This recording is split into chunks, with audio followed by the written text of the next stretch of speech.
You are alive, hopefully. Yes, real language.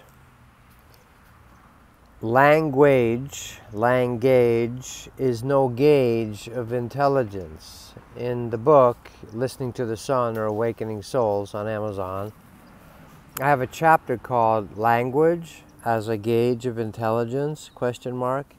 Not really. The current language that we have on Earth, this reduced language that we reduce into 26 letters in an alphabet in an English language, or 28 in Scandinavian languages, or whatever different. These are very reductionist, myopic, meaning small-minded, small, closed-down languages. The Tower of Babel is true.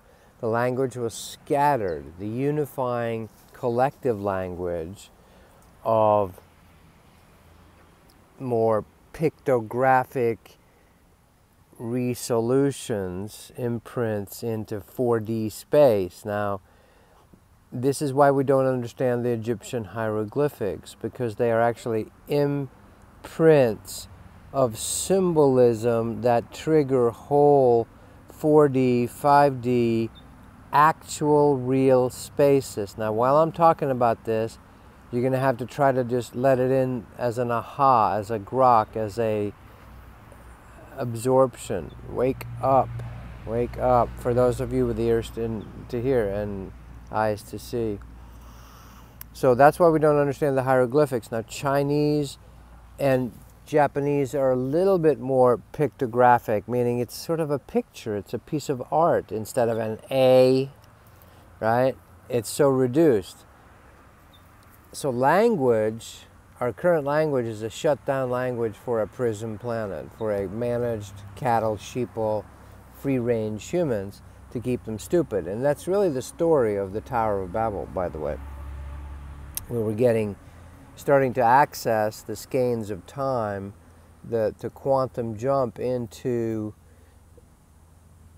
an exchange. Imagine beings exchanging. Well, first we do it telepathically. Language is incredibly, excruciatingly slow, and the domain of lawyers and public relations and image consultants and people reading and prepared statements and, tortured language, George Carlin, towards the end of his life, started to understand a little bit. He actually called it tortured language.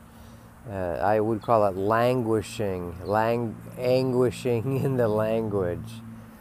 I met the lords of language. There are beings that enjoy setting it up. Now, they've left clues. That's why you see me do those little clues with language, a little where you break open the word into some deeper hints that are in there. We evolve eventually into pure light language. Imagine your multicolored dream coat, your akasha, your auric field, your energetic energies, simply communicating like a little bit. Steven Spielberg hits it in Close Encounters, where at the end they talk with sound and light. Boop, boop, boop, boop, boom. Right? It's a language of light and sound. This is really what it's meant to be. Not lost in the conceptual. You've not been conned into concepts. You're existing in direct transmission instead of a buffer. Books, computers, language, written language is the slowest, most excruciating fallen system you can imagine. Reduced down to binary bits, zeros and ones. That's as locked into a box in the divided and conquered and separated world you can get. It's either a 0 or a 1. Those are the only two options. It's either a Democrat or a blood publican. Those are your only two options. You can only order either a Coke or a Pepsi. It's either just male or female. Don't confuse my brain about that question about what made the male or female. So you lock down a whole society, civilization, culture into a divided and conquered world that has the illusion of opposames. There's no opposites. Look up online, I Am Not Opposed by Tobias Lars. It's an article. It should still be out there. Years ago I put out. When God came and talked to me, source, my own higher self. When I say God, I never had any religionism growing up, so it's from a pure place. I don't say it as some kind of damn religionist bullshit, fucking ownership, garbage, controlled religion, blood sacrifice, crapola. None of that shit when I say the word God. That's not what I'm doing. That's why I say God, source, father, mother, all that is. Obviously something created male, female, so it's beyond just the two. And this is, we're having a troubled evolution right now because that's starting to surface. So we're going to have the whole transgender problem and fighting and bathrooms and all that stuff because the bubble is going to surface. Thank you, David Bowie, patron saint of starting the whole damn thing. The re-evolution of us moving back into spirit. We are born of spirit. We're born of ideas of the light language, the light and sound language. Imagine little microfacial things that are lighting up on you, like squids do. The squids talk with language, with their color skins. Different colors on their skin. It's amazing to watch. Watch a video of that. Well, imagine you doing that. You're doing that anyway in the 4D. Your astral body is doing that all day long. You're just not conscious of doing it consciously. You are doing it. Now imagine we go back to the place where we're seeing and feeling each other as beings of light and sound.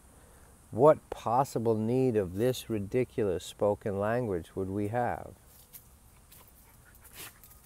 It would be like slowing down the movie and just watching the same movie frame for an hour and then moving.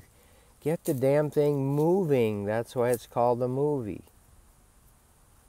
Get your energy in motion. That's why it's called emotions. So that's why we don't understand Egyptian hieroglyphics. And sometimes on ET craft, you know, there's strange symbols. Because symbology is better than reductionist language, like alphabet language is pretty damn slow. Binary code is the slowest. You need computers to crunch it. You couldn't sit there and read 010101. That's the worst prism there is. Up from that is alphabet language. Up from alphabet language is symbology language, hieroglyphic language, or a little bit of the Chinese stuff, you know, where you imprint symbols. But the leap from there is to light and sound. Your imagine your face just having multicolors on it, and we do it. All we've got left of that, and most people have that shut down because it's been so programmed and shamed that if your face reddens, if you blush, especially if a man blushes, a young man, a young boy, a young man blushes, we mercilessly attack that pure emotion of innocence rising up. That's how fallen we've become. I dare you, men, to be vulnerable. And I dare you, women, to be really vulnerable, too. You may wear your emotions more on your sleeve, but a lot of it is manipulated emotions. It's not that pure. The pure child emotions, the pure little girl, the pure little boy, when they get embarrassed, it is a beautiful emotion. That's all we have left of our color being in touch. Or sometimes while we fuck, I use that on purpose to undo the control of the word fuck. Making love with gentle touches. Fuck off. Fucking. And making love. I have a t-shirt I bought in New York City, of course, on the street. It says, fuck, that's it. Just big letters. And tiny little letters. And on one end of it says, with love. When you make love, when you fuck, when you exchange light energies, right?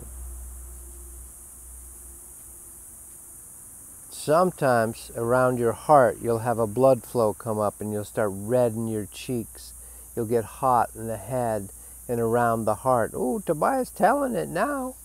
When that happens, you are actually activating those chakras. And if you could see yourself as a glowing being, you'd see the lights going off. This is what we all love and want the most. So language, even the finest crafted language, is nowhere near close to symbolic language, which is why the Egyptians, we can't, our analysts, anal cyst professors, professing, promoting, promulgating, pulping, pabluming, puking their fucking knowledge, standing on the ledge of not knowing anything. They have no clue what the hieroglyphs are. Because they can't feel, they can't access that symbology. It's like imagine you have radio and satellite radio. Well, and imagine another kind of radio, a whole other universe of radio that we can't access. Well, that's what that hieroglyphs are pointing towards. And we're trying to do reductionist, mind Cartesian, alphabet reduction translations. It doesn't work that way. It's not accessible to you through that closed down, bicameral, shut down mind. Arise out of the rubble of the Tower of Babel and move into symbology. And then eventually you'll move into direct communication, communion. But it's still a little bit ways off. More later.